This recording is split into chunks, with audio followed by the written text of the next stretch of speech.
Video ini akan menerangkan tentang scatter plot. Okey, apa yang dimaksudkan dengan scatter plot? Okey, saya akan terangkan dalam video ini. Scatter plot, seeing the relationship.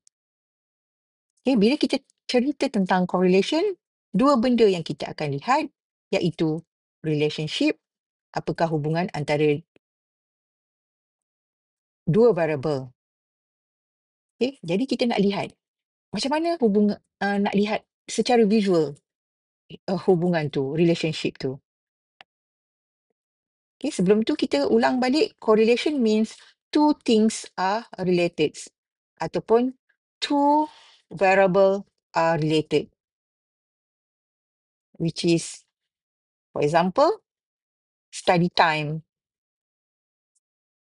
and marks, result marks.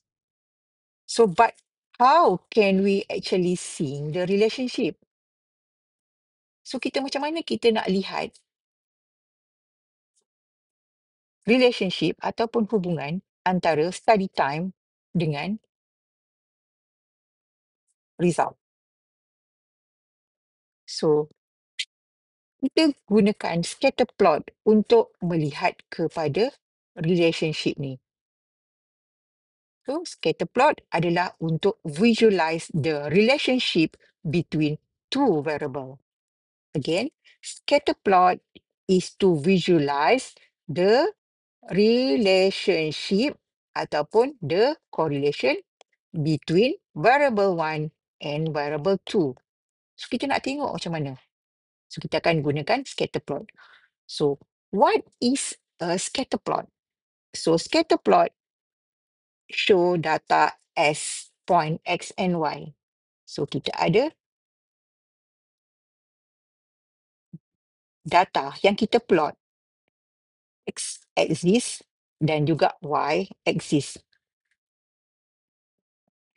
Each point represent one pair of value. So, dia akan satu titik ni, dia akan ada X1, dia ada Y1.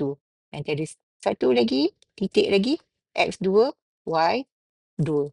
So, ini kita panggil dia adalah point. Point yang represent satu value. Right?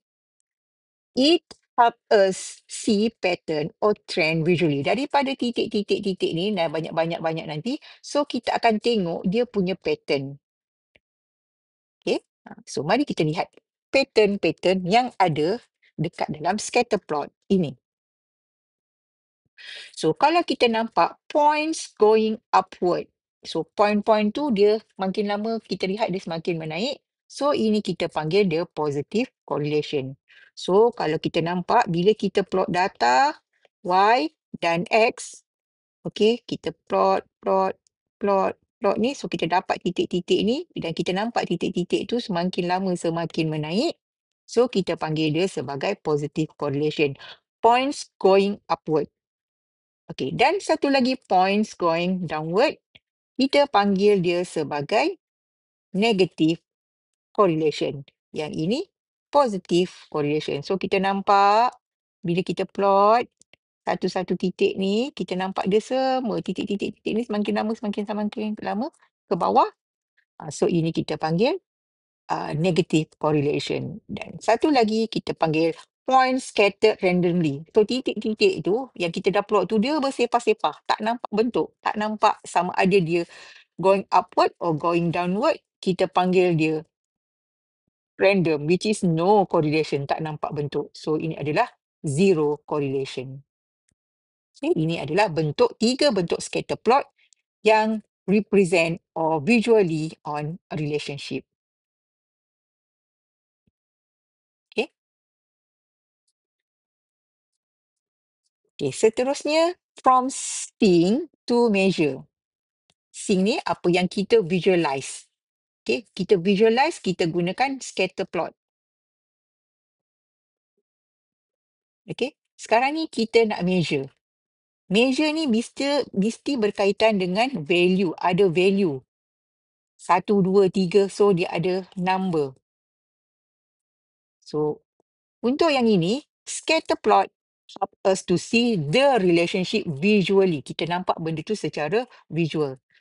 Tetapi to measure how strong, kita akan gunakan Pearson's or Spearman correlation. So kita akan, video yang seterusnya nanti kita akan kira dia punya strong dia, berapa kekuatan dia. Kita akan gunakan dua kaedah, sama ada Pearson ataupun Spearman.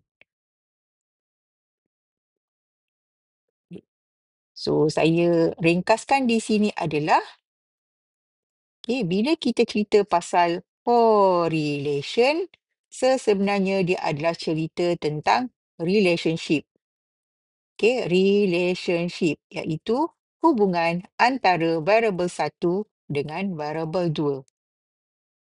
So untuk kita lihat relationship ni, sebenarnya kita boleh lihat dia secara visual. Visual yang ini kita akan gunakan scatter plot.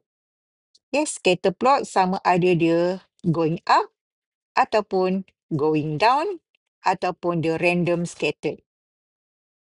Kalau going up, kita panggil dia positive correlation. Kalau going down, negative correlation. Kalau dia random, zero correlation. So, ini kita boleh visualkan relationship dia. So, bila kita dah tahu ada relationship, kita nak tengok dia punya strong dia ataupun dia punya kekuatan dia. Kita nak measure dia punya strength dia. Bila kita nak measure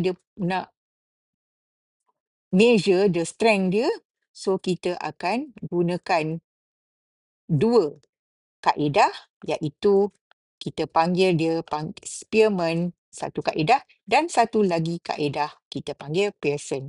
So ini adalah video yang seterusnya. Jadi ini adalah key takeaways ataupun secara summary apakah yang dipelajari dalam video ini.